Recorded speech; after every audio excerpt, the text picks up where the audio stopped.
Ассалаумағалейкум, сіздермен ауылдағы гараж. Бүгін біз капоттың мына бір бұрышында переход жасап көрейін деп отырмыз. Тек мына крылоны жауып, мына фараны ғана жауып, қалған жағы ашық тұрады. Далада осы тұрған жерінде крас етіп көреміз. Жалпы бұл көліктің боялғанына 2 жылдай болып қалды. Сол краскасы әлі бар, енді ол красканың срогі өте ме өтпей ме, онда тексеріп көретін боламыз. Жалпы краска неден көтерілді? Бұл көліктің жанында біз басқа көліктің ABS-ін жөндеген болатынбыз. Сол кезде қолғабымызға ABS-тен тормозный жидкость ағып, сол қолғапты осы жерге тастап кеткенбіз. 2-3 күннен кейін қолғапты алсақ, осындай жағдай болып тұр міне.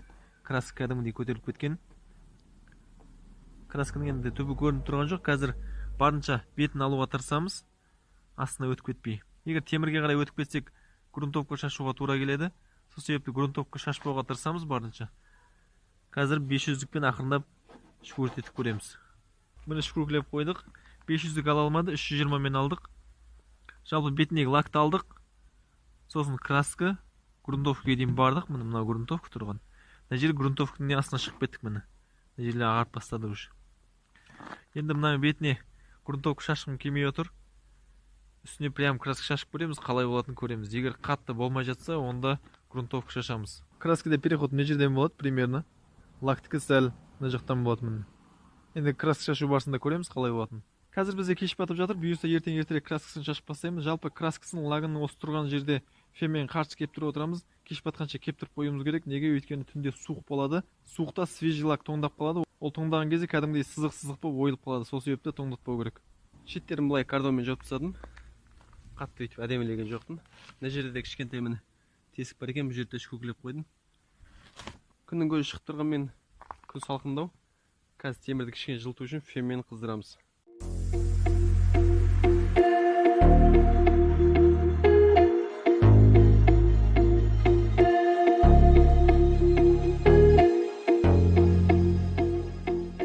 Кішкене жылса болды. Қатты ұстай берудің де керегі жоқ. Енді обезжиркілейміз. Обезжирка бізде мынандай обезжирка. Бензин пайдалануға да болады. Затты пайдаланбаймыз.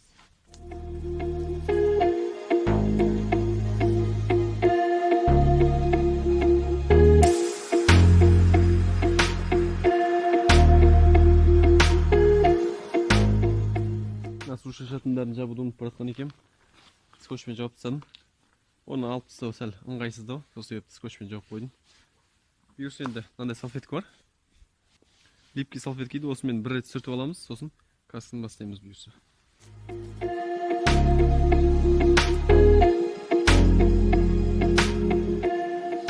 Красканы дайындап алдық. 100 грамм краска, 100 грамм 647 растворитель құйдық.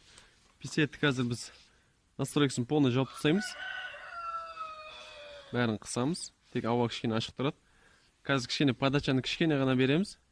Сонымен ақырындап мынандай жердегі ағарып тұрған жерге бірнеше шашамыз ақырын. Тойдырмай.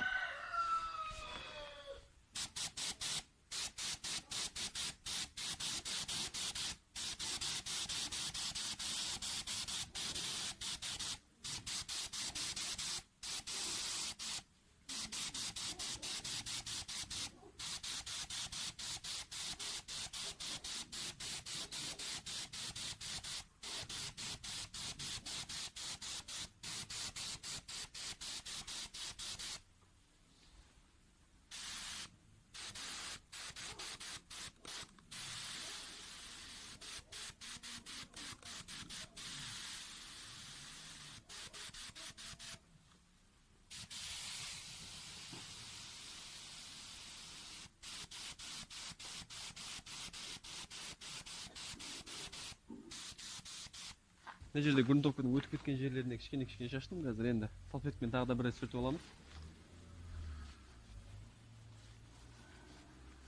Әр слойдың арасында салфеткамен сүртіп отырамыз.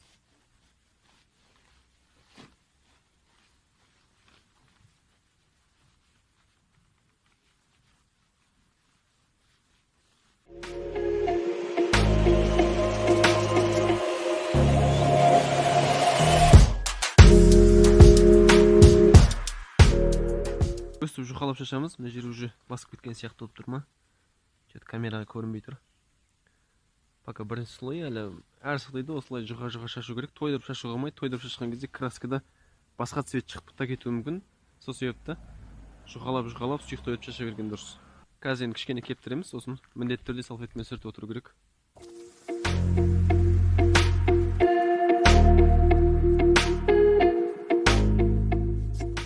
Бұйырса екінші слойды бастаймыз.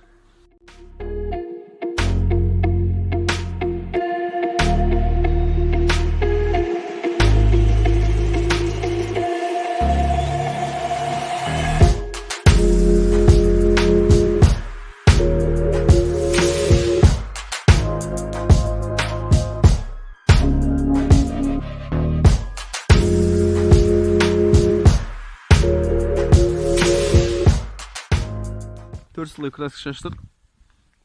Краска кішкене серебристылау көрініп тұр. Өзінің краскасы негізі, бірақ кішкене серебристылау көрініп тұр. Мүмкін лак сары аттеніп беріп тұрған шығар.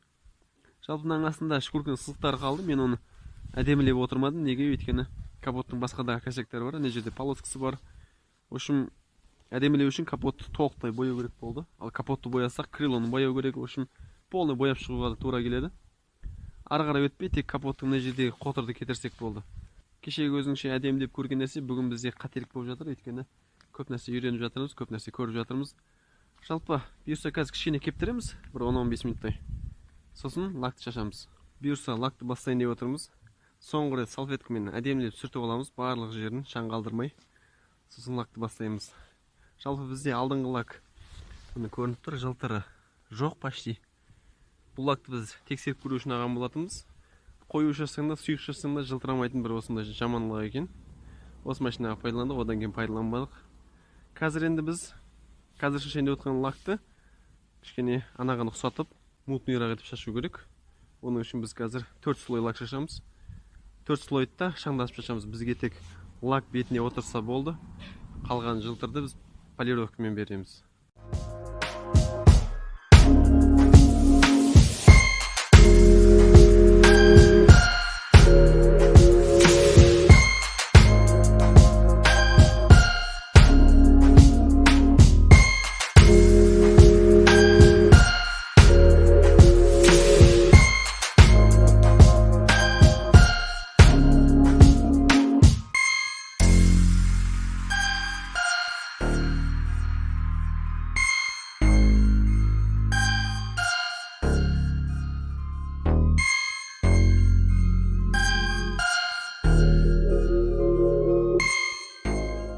Лакты да шашып біттік.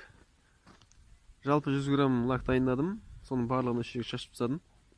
4 слойдан артық болып кетті. Бір 7 слой деме болды. Қателеспесем жұқалап шаша бердік. Жалпы мына жер енді краска мына шашылған жағы маған мына жер ақшылдау көрініп тұрғандай. Әлде шынымен де ақшыл көрініп тұрма, көзім алданып тұрма білмеймін. Бірақ әйтеуір мына жердегі қотыр кетті ең бастысы. Мынаны енді полировка етудің керегі де жоқ. Ертең көреміз енді кепкесін. Бүгін бұйырса кешке дейін фен тұтам. Кепсе кепті, болмаса түнде гаражға кіргіземіз. Артық анау әңгіменің керегі жоқ.